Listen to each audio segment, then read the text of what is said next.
அணு உலை அப்படின்னு சொன்ன உடனே நம்ம எல்லாருக்கும் என்ன ஞாபகம் வரும்? கூடங்குளத்தில் இருக்குது, கல்பாக்கத்தில் இருக்குது, அங்கேருந்து மின்சாரம் தயாரிக்கிறாங்க. அவ்வளோதான் ஞாபகம் வரும். இதில் நம்ம கவனிக்காமல் இருக்கிற ஒரு ரகசியம் இருக்குது. அது என்னன்னு பார்ப்போம்.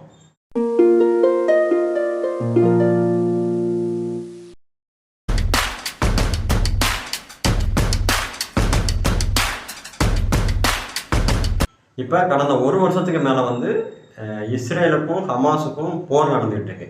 அந்த போர் வந்து லெபனானுக்கு பரவி ஈரானுக்கும் இஸ்ரேலுக்கும் வந்து தாக்குதல் நடத்துனாங்க.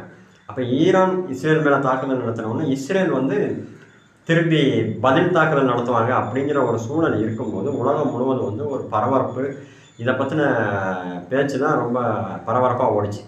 அதில் முக்கியமான விவாத பொருளாக என்னது இருந்துச்சுன்னா, இஸ்ரேல் வந்து ஈரான் மேலே தாக்குச்சுன்னா எந்த இடத்த தாக்குவாங்க, இவங்களோட டார்கெட் எதுவாக இருக்கும் அப்படிங்கிறதுல முக்கியமான இடத்துல இருந்தது வந்து ஈரானோட எண்ணெய் வயல்கள், எண்ணெய் உற்பத்தி நிலையங்களும் ஈரானோட அணு உலைகளும். அப்போ ஒரு 2 நாட்டுக்கு இடையில சண்டை நடக்கும்போது ஒரு நாடு இன்னொரு நாட்டை தாக்கணும்னு நினைக்கும் போது அவங்களோட மிக முக்கியமான தாக்குதல் இலக்கில் ஒன்றா இந்த அணு உலைகள் வந்து இருக்குது. அதுக்கு முக்கிய காரணம் என்னன்னா, இந்த அணு உலைகளை தாக்கும் போது அது வந்து ஒரு மிகப்பெரிய பேரழிவை ஏற்படுத்தும் அப்படிங்கிறது தான் மிக முக்கிய காரணம். அதுக்கு இன்னொரு முக்கிய காரணமும் இருக்குது. அது என்னங்கிறத நான் கடைசியில் சொல்கிறேன். அதே மாதிரி இந்தியாவிலையும் வந்து பல அணு உலைகள் இருக்குது. தமிழ்நாட்டில் 2 அணு உலைகள் இருக்குது. கூடங்குளத்தில் ஒன்றும், கல்பாக்கத்தில் ஒன்றும் இருக்கும். இப்போ இந்தியாவுக்கும் வேறு ஏதாவது ஒரு நாட்டுக்கும் சண்டை வந்துச்சுன்னா அந்த எதிரி நாட்டோட தாக்குதல் இலக்கில் நம்ம நாட்டில் இருக்கக்கூடிய இந்த அணு உலைகளும் வந்து மிக முக்கிய இடத்துல இருக்கும். அப்படி அந்த அணு உலைகள் தாக்கப்பட்டுச்சுன்னா அதால் ஏற்படக்கூடிய பேரழிவு வந்து நம்மளால் கற்பனை செஞ்சு கூட பார்க்க முடியாத அளவுக்கு பெரிய அழிவை கொடுக்கும். அப்போது இவ்வளவு ஆபத்தான ஒரு அணு உலையை வந்து இந்த அரசாங்கங்கள் வந்து எதுக்காக கட்டமைக்கிறாங்க கேட்டால் மின்சாரம் தயாரிக்கிறதுக்குன்னு சொல்லுவாங்க. இந்த அணு உலைகள்ல இருந்து கிடைக்கக்கூடிய மின்சாரம் வந்து எந்த அளவுக்கு நம்மளோட தேவையை பூர்த்தி செய்யுதுன்னா வெறும் 3% தான். நாட்டோட மொத்த மின் தேவையில வெறும் 3% அளவுக்கு தான் அணு உலை மின்சாரம் வந்து பூர்த்தி செய்யுது. அதாவது இப்போ ஒரு நாளைக்கு வந்து மொத்த இந்தியாவுக்கும் ஒரு 100 யூனிட் மின்சாரம் தேவைப்படுதுன்னா அதில் 3 யூனிட் மின்சாரம் தான் அணு உலையிலேருந்து கிடைக்குது. மீதி இருக்க 97 யூனிட் மின்சாரம் வந்து வேறு வழிகளில் தான் கிடைக்கும். குறிப்பாக நிலக்கரியிலேருந்து மின்சாரம் தயாரிக்கக்கூடிய இந்த அனல் மின் நிலையங்கள்லேருந்தோ, நீர்மின் நிலையங்கள்லேருந்து, காற்றாலைகள்லேருந்து, சூரிய சக்தி மின் நிலையங்கள்லேருந்து, இந்த மாதிரி தான் 97% மின்சாரம் வந்து நமக்கு கிடைக்கும். அப்போ இந்த அணு உலைகள்லேருந்து கிடைக்கக்கூடிய அந்த மின்சாரத்தின் பங்களிப்பும் வந்து ரொம்ப ரொம்ப குறைவு, 3% தான். இவ்வளவு ஆபத்தான இந்த அணு உலைகளை, மிக குறைந்த பங்களிப்பு கொண்ட இந்த அணு உலைகளை இவ்வளவு பெரிய பொருள் செலவில் அந்த பகுதி மக்களோட மிகப்பெரிய எதிர்ப்பையும் மீறி, குறிப்பாக கூடங்குளத்திலாம் நடந்த போராட்டங்களெல்லாம் நம்ம பார்த்தோம். அரசாங்கம் வந்து எவ்வளவு மூர்க்கமான ஒரு அடக்குமுறையை வந்து இந்த அரசாங்கம் வந்து பண்ணிச்சுங்கிறத நம்ம நேரடியாக பார்த்தோம். அந்த மக்களை வந்து அவ்வளவு அடித்து ஒடுக்கி அந்த கூடங்குளம் அணு உலையை வந்து கட்டியிருக்காங்க. அப்போ இவ்வளவு இருந்தும் இவ்வளவு விஷயங்களையும் மீறி அவங்க அந்த அணு உலையை வந்து ஏன் கட்டுறாங்க அப்படிங்கன்னா அதுக்கு பின்னாடி ஒரு பெரிய ரகசியம் இருக்குது. அது என்னன்னா அதுதான் அணு ஆயுதம்.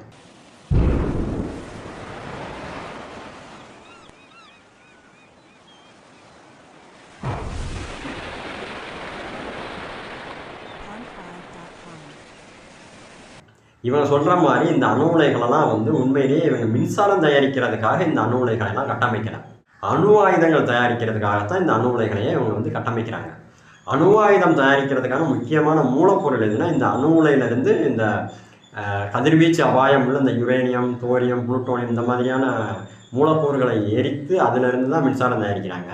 அப்படி மின்சாரம் தயாரித்ததுக்கப்புறம் கிடைக்கக்கூடிய அந்த யுரேனிய கழிவுகள் இருக்கு இல்லையா, அந்த கழிவுகளை செறிவூட்டி அதிலிருந்து அணு ஆயுதம் தயாரிக்கிறாங்க. அப்போ இவங்களுக்கு அணு ஆயுதம் தயாரிக்கணும்னா அதுக்கு அந்த அணு உலைகள்லேருந்து கிடைக்கக்கூடிய அந்த அணு கழிவுகள் வந்து தேவைப்படுது. அந்த அணுக்கழிவுகளை செறிவூட்டி தான் இவங்க அணு ஆயுதம் தயாரிக்காங்க. அப்படிங்கிறதுக்காகத்தான் இந்த அணு உலைகளை வந்து இவ்வளவு எதிர்ப்பையும் மீறி இவ்வளவு பொருள் செலவில் வந்து அதை வந்து கட்டமைச்சிக்கிட்டு இருக்காங்க. ஸோ எதிரி நாடுகளோட முக்கியமான தாக்குதல் இலக்குகளில் ஒன்றா இந்த அணு உலைகள் இருப்பதற்கான முக்கிய காரணம் வந்து அந்த நாடுகளோட அணு ஆயுத தயாரிப்பை தடுக்கிறது தான். இப்போ இந்தியாவுக்கும் ரஷ்யாவுக்குமான உறவு வந்து ரொம்ப நெருக்கமான உறவு அப்படிங்கிறது நம்ம எல்லாருக்குமே தெரியும். இது முன்னாள் பிரதமர் இந்திரா காந்தி பீரியட்லேருந்தே வந்து ரஷ்யாவுக்கும் இந்தியாவுக்குமான உறவு வந்து ரொம்ப நெருக்கமான உறவாக இருக்குது. அது இப்போ நரேந்திர மோடி 2014 பிரதமராக ஆனதுலேருந்து அந்த உறவில் வந்து கொஞ்சம் விரிசல் ஏற்பட்ட மாதிரி தெரிஞ்சது. அதாவது இந்த நரேந்திர மோடி ஆட்சிக்கு அப்புறம் வந்து இந்திய அரசாங்கம் வந்து அமெரிக்காவோட அதிக நெருக்கம் காட்டுச்சு. என்னதான் நம்ம இந்தியாவில் இருக்கக்கூடிய அந்த அதிகார மையம், அந்த அதிகாரத்தில் இருக்கக்கூடிய அந்த நபர்கள் வந்து இந்தியாவை வந்து முழுக்க முழுக்க அமெரிக்கா சார்பாக அமெரிக்காவுக்கு நெருக்கமாக கொண்டு போக முயற்சி செஞ்சாலும் அவங்களால ரஷ்யாவை விட்டு முழுமையாக விடுபட்டு வர முடியல. இதை நம்ம எப்படி புரிஞ்சுக்கலாம்னா, சமீபத்தில் வந்து பிரிக்ஸ் மாநாடு நடக்கிறதுக்கு சில மாதங்களுக்கு முன்னாடி வந்து நம்ம பிரதமர் மோடி வந்து உக்ரைனுக்கு பயணம் போனார்.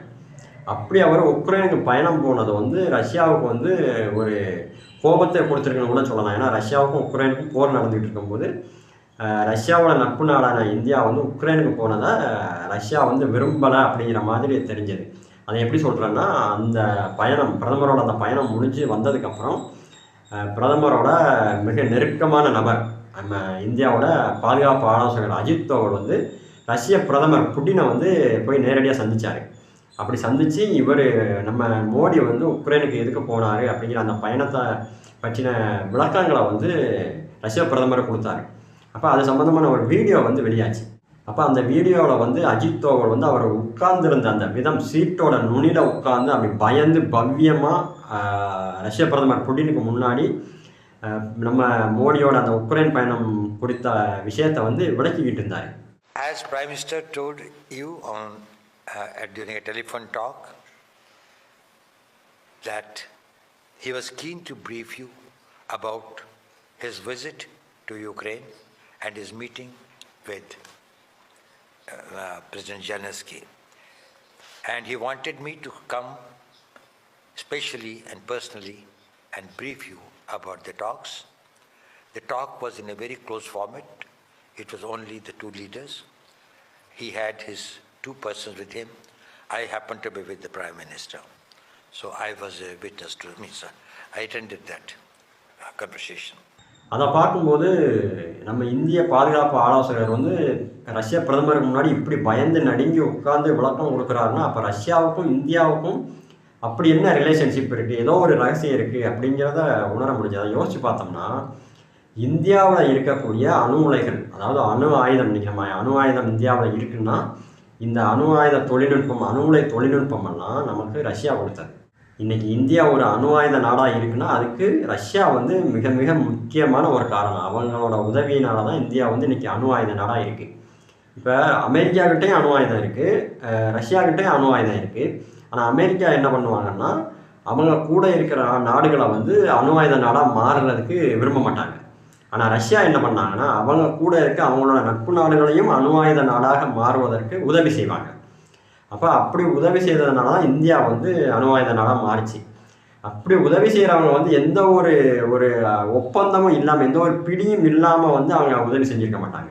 அப்போ ரஷ்யா வந்து இந்தியாவுக்கு அணு ஆயுத தயாரிப்பில் செஞ்ச உதவியின் மூலமாக ஏதோ ஒரு ரகசிய ஒப்பந்தம் இருக்கும்னு நினைக்கிறேன். அதனால தான் இந்தியா வந்து இன்னும் ரஷ்யாவை வந்து முழுமையாக விடுபட்டு வர முடியாமல் இன்னும் அவங்க கூட இருக்கிறாங்களோ அப்படின்னு தோணுது. ஏன்னா இவங்களோட எண்ணம் வந்து இப்போ இருக்க ஆட்சியாளர்களோட எண்ணம் வந்து முழுக்க முழுக்க அமெரிக்க சார்பாக இருக்கணும் அப்படிங்கிறதான். அப்படி தான் மேக்ஸிமம் செயல்படுதாங்க. இருந்தாலும் ரஷ்யா விட்டு முழுசாக வர முடியலங்கிறதுக்கு அப்படி ஏதாவது ஒரு ரகசியம் இருக்குமோ அப்படின்னு தான் எனக்கு தோணுது. அதே வகையில் தான் ரஷ்யா இப்போ ரீசெண்டாக ஈரானுக்கும் வடகொரியாவுக்கும் இதே மாதிரியான அணு ஆயுத தொழில்நுட்ப உதவிகளை வந்து செஞ்சுக்கிட்டு இருக்காங்க. கூடிய விரைவில் ஈரானும் வடகொரியாவும் அணு ஆயுதத்தை வெற்றிகரமாக சோதனை செய்து அவங்களும் அணு ஆயுத நாடாக மாறுவாங்க. ஸோ இதிலேருந்து நாம் புரிஞ்சிக்க வேண்டியது என்னென்னா, இந்த அணு உலைகள் கட்டமைக்கப்படுவதுங்கிறது உண்மையிலேயே மின்சாரம் தயாரிக்கிறதுக்கு இல்லை, அணு ஆயுதங்கள் தயாரிக்கிறதுக்கு தான். அதனால தான் அந்த அணு உலைகளுக்கு எதிராக எவ்வளவு எதிர்ப்புகள் வந்தாலும் அதை பொருட்படுத்தாமல் இவ்வளவு சர்வாதிகாரத்தனத்தோடு மூர்க்கமாக இந்த அணு உலைகளை வந்து இவ்வளவு பொருட்செலவில் கட்டமைக்கிறதுல தீவிரமாக இருக்காங்க. அதனால் அணு உலைகள் எப்போதுமே மனித குலத்துக்கு எதிரானது. இது போன்ற இன்னும் பல்வேறு செய்திகளை நாம் தொடர்ந்து பேச இருக்கிறோம். தொடர்ந்து இணைந்திருங்கள் 6th சென்ஸ் உடன். நன்றி.